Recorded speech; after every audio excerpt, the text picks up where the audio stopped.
महाराष्ट्र की राजनीति में यूं तो आप विपक्षी दल, खास तौर पर महाविकास अघाड़ी में फूट की खबरें रोज देख रहे हैं। कई नेता हैं जो टूट टूट कर बीजेपी का दामन थाम रहे हैं। बड़ी मुश्किल में है महाविकास अघाड़ी के सभी दल, जिसमें उद्धव ठाकरे गुट सबसे ज्यादा परेशान है। पार्टी खोने का डर है तो एनसीपी और कांग्रेस की भी यही हालत है। लेकिन इस सब के बीच में आपको बीजेपी के अंदरूनी घमासान को भी नहीं भूलना चाहिए, और इसमें बड़ा नाम है पंकजा मुंडे का।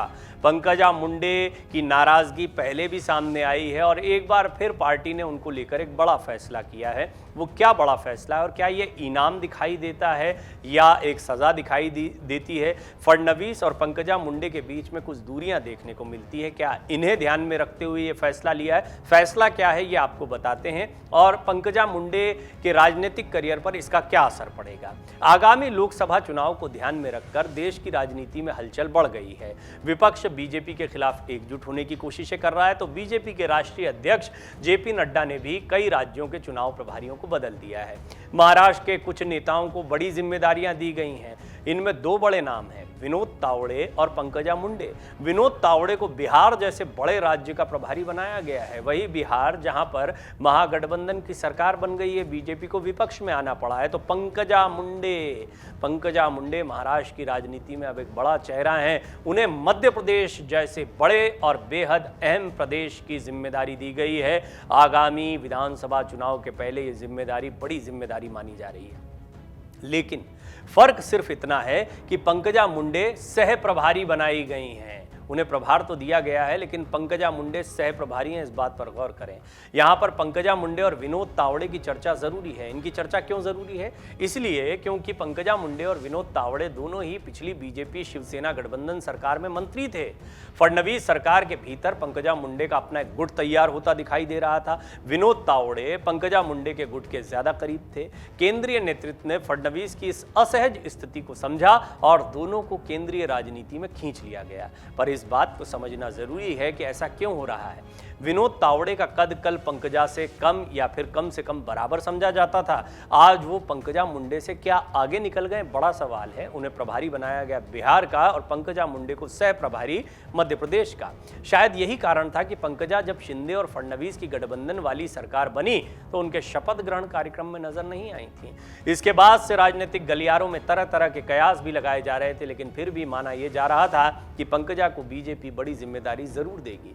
फिलहाल जो जिम्मेदारी मिली है वो संगठनात्मक तरीके से भी ज्यादा नहीं है, क्योंकि मौजूदा समय में फडणवीस के पास जितनी ताकत है उसके मुताबिक पंकजा के पास कुछ भी नहीं है। क्योंकि फडणवीस राज्य में डिप्टी सीएम है, गृह मंत्रालय, वित्त मंत्रालय उनके पास है। इसके अलावा वो बीजेपी की पार्लियामेंट्री बोर्ड के सदस्य भी बन गए हैं, और तो और केंद्रीय चुनाव प्रचार समिति में भी उनको जगह मिली है। इसलिए फडणवीस के मुताबिक पंकजा को ज्यादा कुछ नहीं मिला है, जबकि पंकजा के पिता गोपीनाथ मुंडे महाराष्ट्र बीजेपी का प्रमुख चेहरा हुआ करते थे।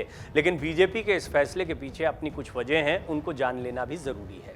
पहली वजह यह है कि विनोद तावड़े बीजेपी के स्टूडेंट विंग एबीवीपी के भी छात्र नेता के तौर पर काम कर चुके हैं।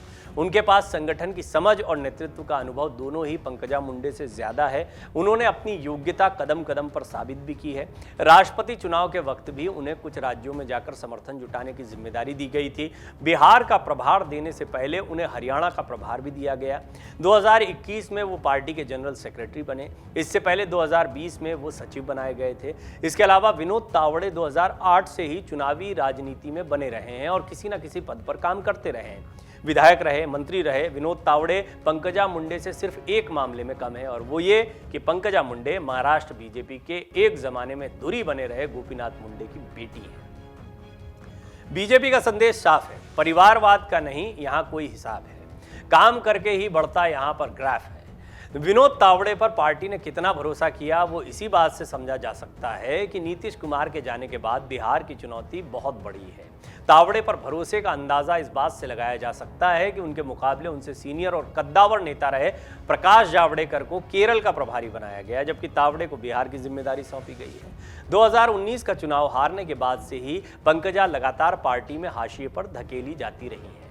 पंकजा मुंडे विनोद तावड़े से आज इसलिए भी पीछे रह गई हैं क्योंकि उन्होंने अपनी ही पार्टी के देवेंद्र फडणवीस के खिलाफ बगावती तेवर अपनाया। बातें मीडिया तक पहुंची। पहली बार फडणवीस सरकार बनी थी तो ये बातें फैली कि जनता के मन की मुख्यमंत्री तो वो ही हैं। ये सारी बातें बीजेपी के केंद्रीय नेतृत्व को पसंद नहीं आती हैं, इसीलिए शायद पंकजा मुंडे को कोई स्वतंत्र दायित्व नहीं दिया जा रहा है। फडणवीस को पार्टी ने कहा है कि डिप्टी सीएम बन जाइए, फडणवीस ने ना नहीं कहा। विनोद तावड़े को केंद्र में भेजा गया तो वो पूरी शिद्दत से जुड़ गए। महाराष्ट्र में अभी मंत्रिमंडल का विस्तार हुआ, पंकजा मुंडे का नाम सामने नहीं आया। अलबत्ता उनके मुंह से यही निकला कि अभी भी उनमें नेतृत्व को कोई खूबी नहीं दिखी हो तो वो क्या कर सकती हैं। पंकजा मुंडे ने अब तक केंद्र की राजनीति में कोई उल्लेखनीय योगदान नहीं दिया है। विनोद तावड़े केंद्र में जाकर रम गए हैं। हरियाणा में पार्टी को आगे बढ़ाने में उनके योगदान को समझा गया है, जबकि पंकजा केंद्र में जाकर भी इसी इंतजार में रहीं कि इस बार शिंदे सरकार में उन्हें मंत्री बनाया जाएगा।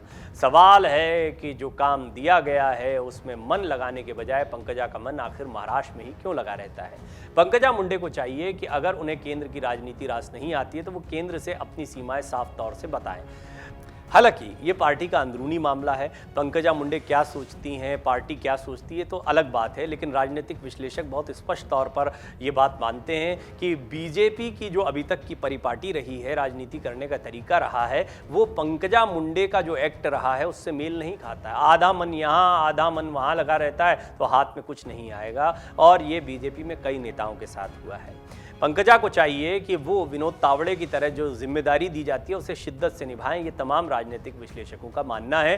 कुछ दिनों के लिए महाराष्ट्र से मन हटाएं, जबकि उनका पूरा मन अभी महाराष्ट्र में है, जबकि महाराष्ट्र की सियासत में चुनौतियां दूसरी हैं। अभी तो शिंदे को शिवसेना पर काबिज होना है, फडणवीस के सामने चुनौती है सरकार चलाते रहें, मुख्यमंत्री थे उप मुख्यमंत्री बनकर बैठे हुए हैं, आगामी चुनाव की तैयारी करनी, उससे पहले बीएमसी की तैयारी भी तो करनी है। सही मायनों में कहा जाए तो पंकजा की जिम्मेदारी छोटी भी नहीं है। मध्य प्रदेश जैसे बड़े राज्य का उन्हें सह प्रभारी बनाया गया है। वो चाहें तो केंद्र की राजनीति में अपनी ताकत और तेवर से अपना सुनहरा करियर बना सकती हैं। हालांकि ये भी माना जा रहा है कि एक संदेश पंकजा मुंडे को दिया गया है कि आप वो करिए जो केंद्र आपको कहता है। आपके मन में क्या है ये उतने महत्व का नहीं, आपकी जिम्मेदारियां जो दी गई हैं उनका निर्वहन कैसे कर रहे हैं ये ज़्यादा महत्वपूर्ण है। बीजेपी को केंद्र में एक उनकी तरह की तेज तर्रार नेता की वाकई ज़रूरत है। महिला चेहरा सबसे बड़ी बात, उमा भारती, सुषमा स्वराज बहुत ही ज़बरदस्त नेता रहे हैं, धारदार नेतृत्व बीजेपी की आज ज़रूरत है। एक बड़ा वैक्यूम क्रिएट हो गया है, हाशिए पर चली गई उमा भारती, सुषमा जी रही नहीं। इसके बाद में कोई निर्मला सीतारमण एक चेहरा हैं, वो बहुत ज़्यादा बोलती दिखाई नहीं देती हैं, उनको महत्वपूर्ण जिम्मेदारी मिली है, वो एक समय पर प्रवक्ता भी रही हैं और काफ़ी मौक़ों पर बीजेपी की तरफ से बोलती रही हैं, लेकिन वो फायर ब्रांड वाली बात जो है वो अभी किसी में दिखाई नहीं देती। पंकजा मुंडे में अलबत्ता वो चीज़ हो सकती है, वो चाहें तो इसको निखार सकती हैं। मौका है बस चौका लगाने के लिए, वो अपने मन को तैयार करें और कुछ समय के लिए राज्य की राजनीति को नमस्कार करें, ऐसा कई विशेषज्ञों का मानना है। लेकिन फिलहाल जो कदम उठाया गया है मध्य प्रदेश का सह प्रभारी बनाकर, उस पर एक सवाल तो खड़ा होता है, उन्हें पार्टी ने कंपनसेट किया है? वो जो नाराज़गी चल रही थी उसको कम करने के लिए कुछ बड़ा अवसर दिया है, या इसको एक सज़ा भी कहा जाए कि वो उम्मीद कर रही थी कि सरकार में हिस्सेदारी होगी, मंत्री बनेंगी, कद बढ़ेगा और उनको सह प्रभारी मध्य प्रदेश का बना दिया गया है। या फिर हमने देखा है कि जिस तरीके से जब भी मंत्री पद से हटाया जाता है, और इसके बहुत सारे एग्जाम्पल हमारे सामने हैं, जैसे प्रकाश जावड़ेकर का हमने जिक्र किया, केंद्र में मंत्री थे, महत्वपूर्ण मंत्री थे, अब केरल के प्रभारी बनाए गए हैं, बहुत लंबे समय तक वो हाशिए पर रहे, संगठन की राजनीति करते रहे।